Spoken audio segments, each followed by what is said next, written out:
talking about different types of goods. Two questions to ask ourselves. Question one, is the good rivalrous or is it non-rivalrous? What does that mean?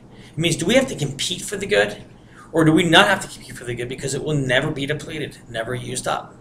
The other question we need to ask ourselves is the good excludable or is it non-excludable? Can somebody tell somebody else, you can't use this good?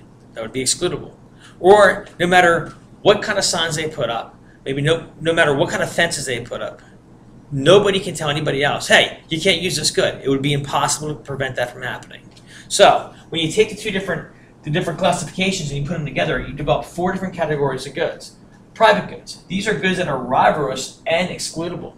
So we can prevent people from using cars and houses and food. They have to buy them. So these goods are rationed by price. What about rivalrous goods that are non-excludable? People will compete, but you can't prevent them from competing. Natural resources, fishing in international waters, the atmosphere. Now the government may try to create laws and regulations and quotas, and maybe even some free market advocates would say, hey, creating private property would solve the problem. One of the issues with this, it develops the idea of the tragedy of the commons. We'll have to talk about it in a different lesson. Then we have non-rivalrous goods that are excludable. Take cable TV, toll roads, public clubs. These are also rationed by price.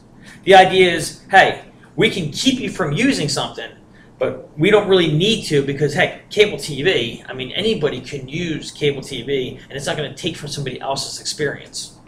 And then we have non-rivalrous goods that are also non-excludable. Lighthouses. Can't keep people from looking at the light of the lighthouse. Street lights. If there's a tornado warning system in the middle of Texas and it goes off, you can't tell somebody, hey, you can't hear that sign, because that signal, because you didn't pay your taxes. It's non-rivalrous and it's non-excludable. One of the issues here is this is considered a market failure for a very simple reason. Private enterprises, private firms, private people will not produce these. They're needed, but they won't be produced. Why? Because they can't charge anybody. Their marginal cost would exceed their marginal benefit. So therefore, they're not produced unless the government produces them. Until next time.